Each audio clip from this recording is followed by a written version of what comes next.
नमस्कार, स्वागत है आप सभी का उत्तर प्रदेश के हमारे इस बुलेटिन में। आपके साथ मैं अंजलि झा। तो चलिए बुलेटिन की शुरुआत करते हैं खबरों से।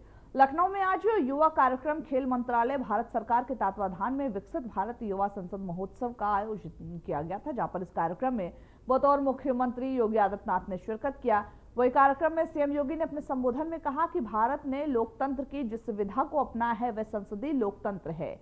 इसके 3 स्तंभ विधायिका, कार्यपालिका और न्यायपालिका है। इन 3 स्तंभों से ही देश की सारी व्यवस्थाओं का संचालन होता है। हट करके कुछ नया करते हैं, कुछ अच्छा करने का प्रयास करते हैं, कुछ अतिरिक्त करने का प्रयास करते हैं, तो वह लोगों के लिए, सामान्य जन के लिए, समाज के लिए एक प्रेरणा बन जाती है और लोग उसको हाथों हाथ लेकर के जब सम्मान देते हैं तो वह एक नेतृत्व उस क्षेत्र में जो विकसित किया गया वही एक लीडर का गुण होता है। ऐसे जीवन के किसी भी क्षेत्र में अनंत संभावनाएं होती है अपनी बातों को रखने का, अपने कार्य क्षेत्र को आगे बढ़ाने का। और इसीलिए प्रधानमंत्री मोदी जी ने यह सुनिश्चित किया कि देश की पूरी व्यवस्था का संचालन होता है एक संविधान से। हम कानून कोई भी बनाते हैं, भारत का संविधान हमारे सामने होता है। भारत का संविधान 26 नवंबर 1949 को बनकर के तैयार हुआ। उसका जो ड्राफ्ट था वह बाबा साहब डॉक्टर भीमराव अंबेडकर ने भारत की संविधान सभा को सौंपा था और प्रधानमंत्री मोदी जी ने 26 नवंबर 2015 से इस तिथि को संविधान दिवस के रूप में मनाने, अलग अलग क्षेत्र से जुड़े हुए कार्यों को, किसी के साथ भेदभाव नहीं करना है, अपने विरासत का सम्मान करना है, अपने कर्तव्यों का पालन करना है, अलग अलग क्षेत्र में जो 5 प्रण प्रधानमंत्री मोदी जी ने आजादी के अमृत महोत्सव वर्ष में देशवासियों को दिलाए थे, वे 5 प्रण इसके आधार बनेंगे। और उस 5 प्रण की आधारशिला को आगे बढ़ाने के लिए युवा शक्ति को हमें जागरूक करना होगा, क्योंकि जब ये देश अपनी आजादी का अमृत महोत्सव में वर्ष मना रहा होगा तब आपकी उम्र वह होगी जो आज हमारी उम्र है। उन स्थितियों में आपके हाथों में नेतृत्व होगा, जीवन के अलग अलग क्षेत्र का नेतृत्व होगा। कोई विधायिका के माध्यम से होगा, कोई कार्यपालिका के माध्यम से होगा, कोई न्यायपालिका के माध्यम से होगा। किसी के पास जीवन के अलग अलग क्षेत्र में नेतृत्व के गुण विकसित हो रहे होंगे। और याद रखना, नेतृत्व का गुण विकसित होने के लिए व्यक्ति का आचरण और उसका विचार, ये दोनों बहुत मायने रखता है। युवा संसद का उद्देश्य ही यही है, नेतृत्व की क्षमता, वह गुण हम विकसित करें। और वह विकसित करने की एक नई प्रणाली को प्रधानमंत्री मोदी जी ने युवा संसद के माध्यम से आपके सामने प्रस्तुत किया है कि हम भी अपने अपने क्षेत्र में उन गुणों से उत्प्रोत होकर के आगे बढ़ सकें जो किसी भी नेतृत्व के मन में होना चाहिए। आप धार्मिक क्षेत्र में बन सकते हैं, सामाजिक क्षेत्र में नेतृत्व दे सकते हैं। आप हर एक व्यक्ति को किसी न किसी क्षेत्र में नेतृत्व देने के लिए अपने आप को तैयार तो करना पड़ेगा। नेतृत्व का मतलब, युवा संसद का मतलब केवल नेताओं की फौज खड़ा करना नहीं। और जो यहां पे अभी हमारे दोनों पीठासीन अधिकारी, विधानसभा के माननीय अध्यक्ष जी ने, विधान परिषद के माननीय सभापति जी ने जो बातें कही, उन्हीं बातों को दिखाते हुए कि कैसे हम नेतृत्व की इस क्षमता को विकसित करते हुए अपनी बातों को प्रभावी ढंग से किसी एक मंच पर रख सकते हैं। हमारा राष्ट्रीय दायित्व भी तो कुछ है। याद रखना, इस राष्ट्र की एकता, अखंडता और संप्रभुता के साथ ही हम सबकी भी सुरक्षा जुड़ी हुई है। इस राष्ट्र की एकता को बनाए रखने का दायित्व भी तो हम सबका होना चाहिए। सामाजिक भेदभाव न हो, विभेद न हो, इस सभी की सामूहिक जिम्मेदारी बनती है। राष्ट्रीय अखंडता को कोई चुनौती न देने पाए, यह हर नागरिक का दायित्व बनता है। उस राष्ट्र की किसी भी जाति, मत, मजहब, क्षेत्र, भाषा का कोई व्यक्ति क्यों न हो, यह प्रत्येक का दायित्व बनता है कि देश मेरे लिए पहले सर्वोपरि है। मेरी जाति, मेरा मत, मेरा मजहब, मेरा क्षेत्र, मेरी भाषा बाद में, पहले देश। जब इस भाव के साथ हम कार्य करते हैं, तब राष्ट्र विकसित होने की प्रक्रिया को तेजी के साथ आगे बढ़ाता है और उसमें अपने कर्तव्यों के निर्वहन के साथ हर व्यक्ति, और वो प्रवृत्ति हमें वो करनी पड़ेगी।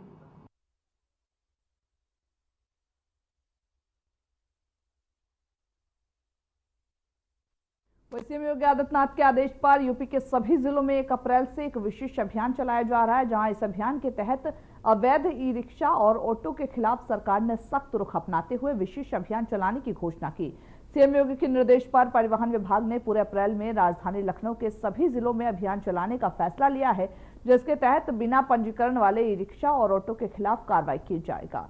वो इसके अलावा नाबालिगों द्वारा वाहन संचालन पर सख्त रोक लगाई जाएगी। बताते यह भी चले कि सीएम ने बीते रविवार को हुई समीक्षा बैठक में अवैध वाहनों पर कड़ी कार्रवाई के निर्देश दिए।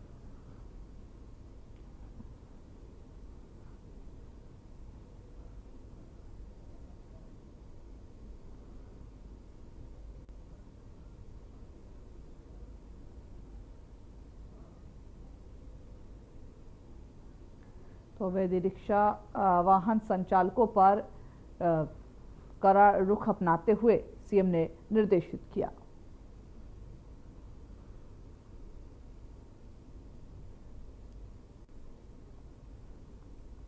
सपा मुखिया अखिलेश यादव को बीजेपी से आर पार करने का मुद्दा मिल गया। आपको बताते चले कि राजपूत राजा राणा सांगा पर सपा सांसद रामजीलाल सुमन की विवादित टिप्पणी के बाद शुरू हुए सियासी घमासान में उन्हें 2027 के चुनाव की चाबी नजर आ रही है।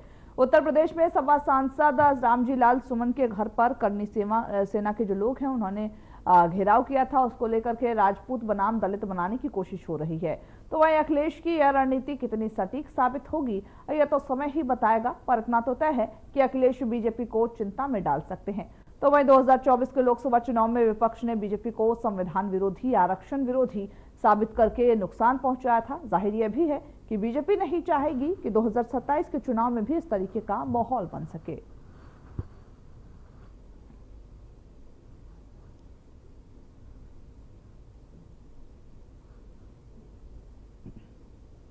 वही भाजपा विधायक राजीव तरारा ने योगी सरकार के 8 साल और केंद्र सरकार के 10 साल पूरे होने पर प्रेस वार्ता किया। उन्होंने कहा, देश में यूपी विकास योजनाओं के पहले स्थान पर है और यहां पर सुशासन का माहौल है। विधायक ने किसान सम्मान निधि, फसल बीमा, उज्ज्वला योजना, आयुष्मान योजना और स्वरोजगार योजना की जानकारी दी।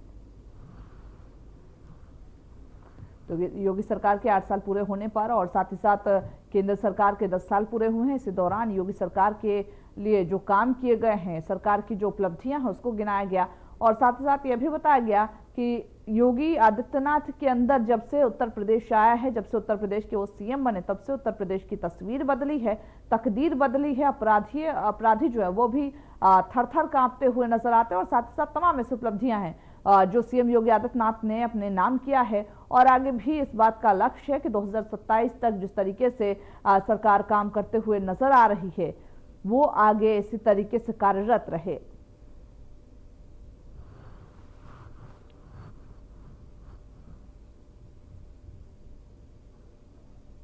आगामी त्योहार ईद और अलविदा जुम्मे की नमाज के दृष्टिगत पर्याप्त पुलिस बल का व्यवस्थापन किया गया है। सभी इम्पोर्टेंट स्थान, भीड़भाड़ वाले क्षेत्रों में पुलिस बल लगाया गया है। सीसीटीवी के माध्यम से भी निगरानी की जा रही है। ड्रोन का भी उपयोग किया गया है। यूपी 112 का भी डिप्लॉयमेंट इस प्रकार किया गया है कि कोई भी इवेंट प्राप्त होता है तो त्वरित रूप से उसको अटेंड किया जा सके। पूर्व में भी सभी थानों पर पीस कमेटी की मीटिंग की गई है। सीओ, एसडीएम और जो पुलिस बल है वो भ्रमणशील है। इसके अलावा सोशल मीडिया पे भी लगातार निगरानी की जा रही है। अगर कोई भी व्यक्ति आपत्तिजनक या कोई भ्रामक सूचना प्रसारित करता है तो उसके विरुद्ध भी कठोरतम कार्रवाई की जाएगी। सभी लोगों को आगामी त्यौहार ईद की शुभकामनाएं। और पुलिस द्वारा पर्याप्त व्यवस्थाएं की गई है, त्योहारों को सकुशल संपन्न कराया जाएगा। गाजीपुर एमपी एमएलए कोर्ट ने मुख्तार अंसारी की पत्नी आफिसा अंसारी के खिलाफ 50 लाख रुपए की संपत्ति की कुर्की की कार्रवाई को सही ठहराया। वही कोर्ट ने जिलाधिकारी के आदेश पर मुहर लगाते हुए इस आदेश को वैध करार दिया है। यह मामला आफिसा अंसारी की संपत्ति से जुड़ा हुआ है, जिसके खिलाफ कुर्की की कार्रवाई शुरू की गई थी। वही कोर्ट ने इस कार्रवाई को कानूनी रूप से सही ठहराते हुए कहा कि यह कदम संबंधित अधिकारियों द्वारा निर्धारित प्रक्रिया के तहत उठाया गया है। इस फैसले के बाद अब आफिसा अंसारी की संपत्ति कुर्की की प्रक्रिया आगे बढ़ सकती है और स्थानीय प्रशासन द्वारा इस आदेश का पालन भी किया जाएगा।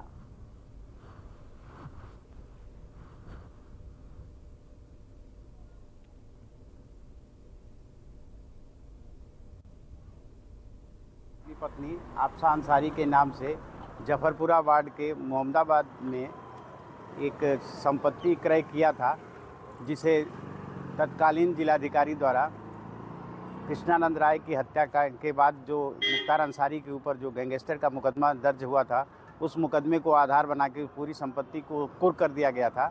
उस कुर्की के आदेश को आज एमपी एमएलए जज श्रीमान शक्ति सिंह साहब ने पुष्ट कर दिया है और संपूर्ण जो संपत्ति थी इसका बाजारू कीमत लगभग 50 लाख था। इस प्रकार अब तक श्रीमान शक्ति सिंह साहब ने जो एमपी एमएलए जज हैं, उन्होंने मुख्तार अंसारी की लगभग 10 करोड़ रुपए की संपत्ति को पुष्ट करते हुए इसे राज्य के पक्ष में आदेश कर चुके हैं।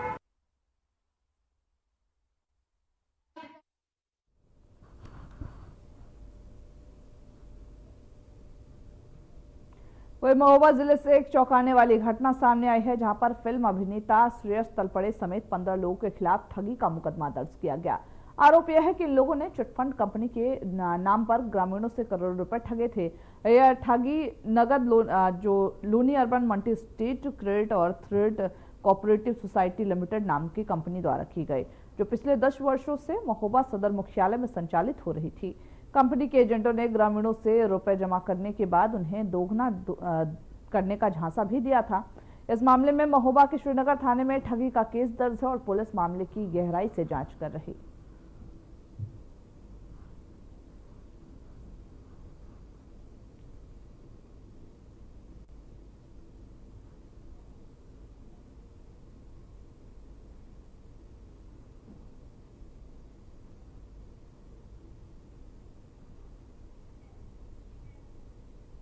वही गाजियाबाद से इस बीच बड़ी खबर की ओर कर लेते हैं, जहां पर बैंक अधिकारियों के घर पर सीबीआई की रेड है। जहां बैंक ऑफ इंडिया के चीफ मैनेजर के घर पर छापेमारी की गई है। गुलमोहर एनक्लेव में स्थित आवास पर छापेमारी कार्रवाई की गई है। वहां सीबीआई ने अहम कागजात भी जब्त किए हैं।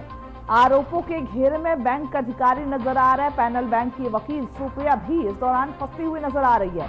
दोनों पर धोखाधड़ी और भ्रष्टाचार का केस दर्ज किया गया। नीलामी खरीदार से लाभ लेने के लिए दबाव बनाया गया। आरोप यह भी है, वही साथ ही मेरठ निवासी राजीव कुमार ने भी इसकी शिकायत दर्ज कराई थी। तो बैंक ऑफ इंडिया के अधिकारियों पर ये शिकंजा कसते हुए सीबीआई का नजर आ रहा है। सीबीआई ने अहम कागजात जब्त किए हैं। आरोपों के घेरे में बैंक अधिकारी भी नजर आ रहे हैं और साथ ही साथ गाजियाबाद बैंक अधिकारी के घर पर इस दौरान सीबीआई रेड की गई और बैंक ऑफ इंडिया के चीफ मैनेजर के घर पर छापेमारी कार्रवाई की गई। गुलमोहर एनक्लेव के आवास पर यह छापेमारी कार्रवाई की गई है।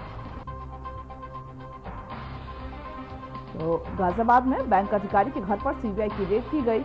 वही पैनल बैंक की वकील सुप्रिया भी इस दौरान फंसते हुए नजर आए। दोनों पर धोखाधड़ी और भ्रष्टाचार का केस दर्ज है। वही नीलामी खरीदार से लाभ लेने के लिए दबाव बनाया गया, ये कहते हुए नजर आ रहे। मेरठ निवासी ने ये केस दर्ज किया है। तो बैंक अधिकारी के घर पर सीबीआई की रेड पड़ी है। सीबीआई ने अहम कागजात भी जब्त किए हैं और साथ ही साथ तमाम तरीके से छानबीन कर रही है और कई बैंक अधिकारियों पर भी तलवार लटकते हुए नजर आ रही है।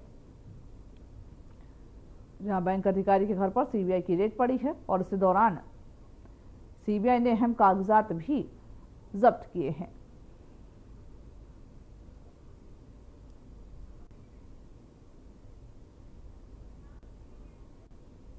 वही all India Muslim personal law board के मुसलमानों से काली पट्टी बांधने की अपील के बाद यूपी की कई जगहों पर सुरक्षा व्यवस्था बढ़ा दी गई।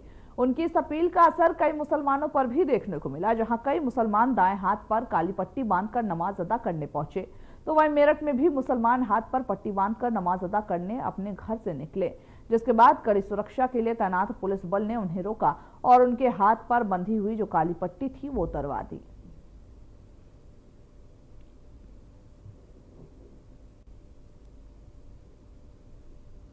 मुसलमानों के हाथ पर बंधी जो काली पट्टी थी वो पुलिस के द्वारा उतरवाई गई है।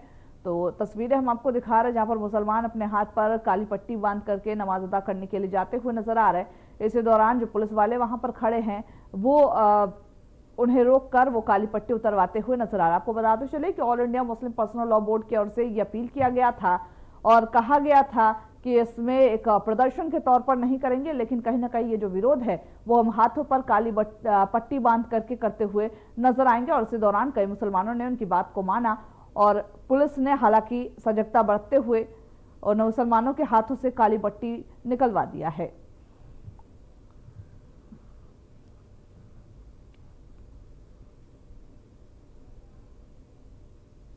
वही संभल में आज अलविदा नमाज के दिन सुरक्षा व्यवस्था को लेकर के कड़ी निगरानी रखी जा रही। पुलिस ने सुनिश्चित किया कि इस दिन शांतिपूर्वक माहौल में नमाज अदा की जा सके और इसके लिए विशेष सुरक्षा इंतजाम भी किए गए। इस बार अलविदा नमाज के दिन ड्रोन से निगरानी की जा रही है ताकि किसी भी असामाजिक तत्वों पर समय रहते हुए नजर रखी जा सके। पुलिस बल के साथ साथ विभिन्न सुरक्षा एजेंसियों की टीमें भी इलाके में गश्त करने निकली है।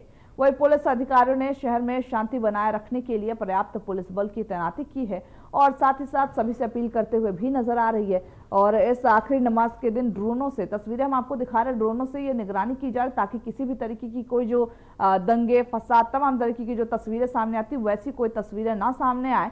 इसको लेकर के संभल में जो तस्वीरें नजर आ रही है वो हम आपको लगातार टीवी स्क्रीन पर दिखा रहे हैं।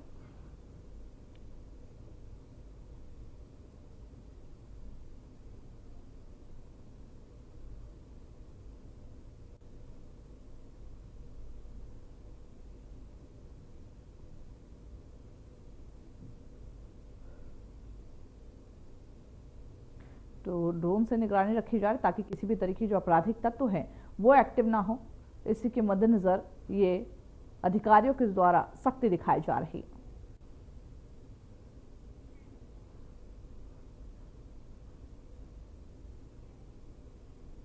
रमजान की आखिरी जुम्मे की नमाज को लेकर के जालौन जिले का प्रशासन पूरी तरीके से अलर्ट मोड पर है, जहां पर जिलाधिकारी राजेश कुमार पांडे और पुलिस अधीक्षक डॉक्टर दुर्गेश कुमार ने पुलिस बल के साथ फुटमार्च किया और आम नागरिकों और व्यापारियों से बातचीत की। डीएम और एसपी ने यह बताया कि आज से मस्जिदों के आसपास पुलिस बल तैनात रहेंगे और इंटेलिजेंस टीमें भी अलर्ट मोड पर हैं। सोशल मीडिया पर विशेष निगरानी रखी जा रही ताकि कोई भी असमंजस्य या फिर अव्यवस्था न हो। प्रशासन ने शांति बनाए रखने की अपील करते हुए त्योहारों को शांतिपूर्वक तरीके से मनाने की अपील की।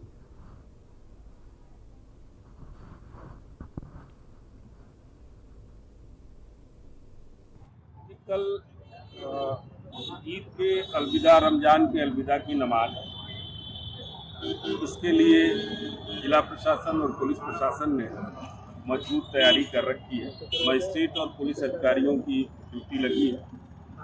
सभी मस्जिदों में जहां नमाज होनी है उन जगह स्पेसिफिक ड्यूटी है। हमारी इंटेलिजेंस डिपार्टमेंट, सादे में अन्य पोस्ट, महिला विंग, उसके साथ साथ पीएससी, ड्रोन की निगरानी हम लोग इसमें करेंगे। सोशल मीडिया पर भी हम 24/7 हमारी निगरानी चल रही है हमारे लैब में।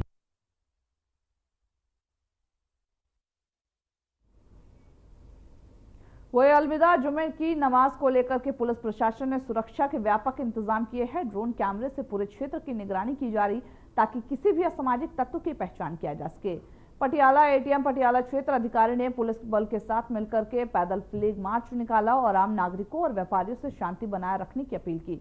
सोशल मीडिया पर भी खास निगरानी रखी जा रही ताकि किसी भी तरीके की कोई नफरत फैलाने वाली पोस्ट या फिर किसी भी तरीके का अगर आपत्तिजनक पोस्ट मिलता है तो उस पर तुरंत कार्रवाई किया जा सके।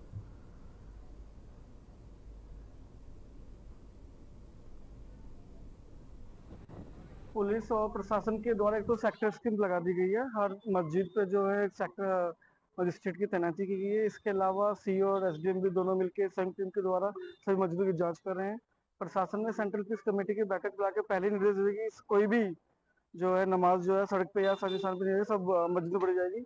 इसका सबसे शांति और प्यार से सब आराम से त्योहार मनाए आपस में। इसी चीज का एक संदेश है जो गंगा जमुना तहजीब है। वही फतेहपुर जिले में अलविदा जुमे की नमाज को लेकर के प्रशासन ने सुरक्षा के कड़े इंतजाम किए हैं। सीओ सिटी सुशील दुबे ने सड़कों पर नमाज अदा न करने के लिए सख्त आदेश दिए हैं। वही जिले के संवेदनशील इलाकों में सुरक्षा बढ़ाई गई है और चौक स्थित मस्जिद समेत अन्य जो मस्जिद है उसमें पुलिस, पीएसी, आरएफ और साथ ही वज्र जो वाहन है वो तैनात किए गए। इसके अलावा कई स्थानों पर क्विक रिस्पांस टीम भी सक्रिय की गई है और सेक्टर तथा साथ ही जोनल स्कीम भी लागू की गई है।